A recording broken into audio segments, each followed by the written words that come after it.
Uachtaráin, Tánaiste, Excellencies, ladies and gentlemen, good morning.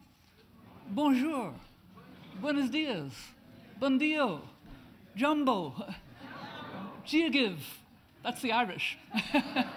It's wonderful to welcome you here. This conference started as a dream, and that was about 2.5 years ago. And now it has become a reality. And as you've heard, it is the work of a great partnership with the Irish government, and in particular with Irish Aid, but also with the World Food Programme and the Climate Change, Agriculture and Food Security Programme of SIGIAR. And I must also warmly thank the International Institute for Environment and Development, IIED, for helping us and helping many of you to prepare for and deliver to this conference, and to the Children's Investment Fund Foundation, CIF, for making such broad and inclusive participation possible.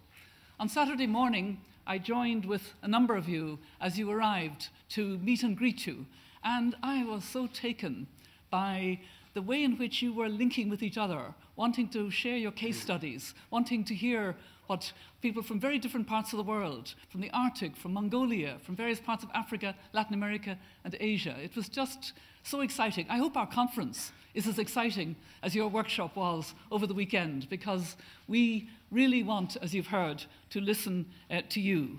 From the start, we wanted this conference to be different. We've planned it, as you've heard, as a listening conference, where the emphasis is on hearing the experiences of those who grapple with the linked challenges of hunger, undernutrition, and climate change on a daily basis, on small farms, in pastoralist communities, on small islands, and in cities and towns around the world. We're not here to tell people what to do. We're here to learn about what needs to be done and how. Now, I admit that listening doesn't always come naturally to policymakers and political figures.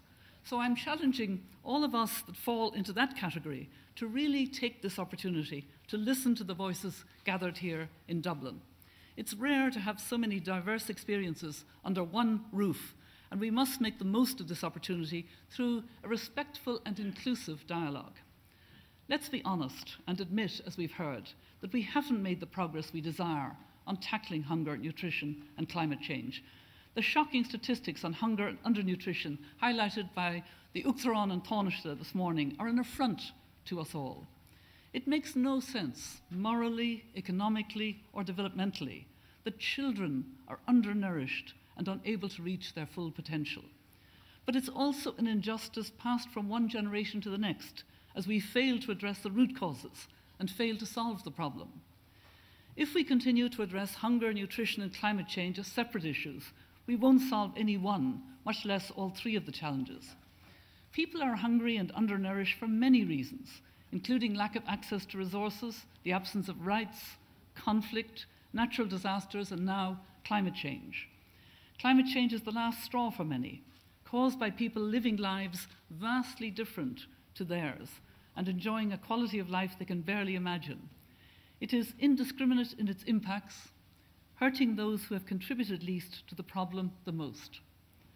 It's clear to me when I visit families and communities living with the daily reality of poverty that they see no divisions between climate change, nutrition, food security, and the broader issues of human development, such as the protection of rights, access to decision-making, and accountability.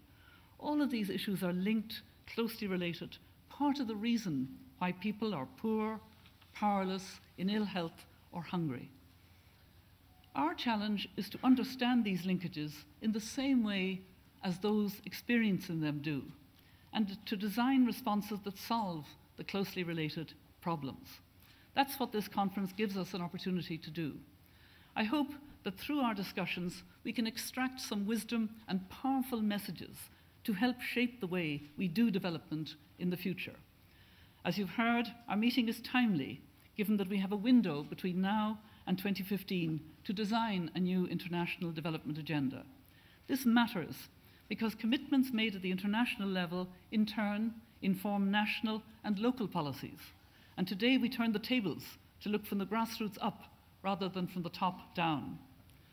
My colleagues and I in the Mary Robinson Foundation Climate Justice are working to inform the post-2015 development agenda through climate justice. an approach which links human rights, climate change, and development to achieve a people-centered response. A focus on people may sound obvious, but it can be transformational, putting as it does the voices and experiences of individuals rather than institutions center stage. With an ever-growing number of supporters for this approach, we can have the courage to face up to why we have not yet solved poverty, hunger, undernutrition, and climate change. Together, we can work to tackle inequality, uphold human rights, achieve gender equality, empower women, and maximize participation, accountability, and transparency in all aspects of development. Climate justice is also about giving voice to those most vulnerable to the impacts of climate change. For this reason, as we've all been emphasizing, the most important people at this conference are the 100+ grassroots practitioners who will share their stories, their experience and their analysis of what works and doesn't work on the ground. This is priceless information for policymakers, grappling with the difficult task of shaping a whole new international development agenda. So the incentive to listen is really great. We have to listen up. Usually in speeches, I like to include a story that I've come across, a voice that's spoken to me about their reality. I'm thrilled that I don't have to do that in my message to you today. Instead, those of you gathered here will speak for yourselves on an international stage, and you will be heard. You're here because we need the benefit of your wisdom, and because we cannot tolerate the continuing reality of hungry families, undernourished children, and the added injustice of the impacts of climate change. We speak a lot in the worlds of human rights and development of helping people to help themselves. Every person wants to care for their own family. It's part of our nature. We have to respect this and create the conditions whereby everyone is afforded the opportunity to do so. By listening carefully over the next 2 days, we learn how to do this better. The truth is that we're talking about how to make a viable world in 2050. My 4 small grandchildren will be in their 40s in 2050 and will share the world with 9 billion others. How will they all look back on this vital period when it will be clear to them that we had the opportunity to take the right course by the end of 2015? How will we be judged? Not in the long term, but in 37 years. Will we stand accused of shirking our responsibility, or will we grasp the opportunity to set a new and viable course for humanity? Let's work really hard over the next 2 days to clarify and refine the messages we want to see in the post-2015 development agenda. Let's amplify the voices of those who need to be heard in order to tackle effectively hunger and nutrition in our climate-charged world. I know we can do it together. Thank you very much.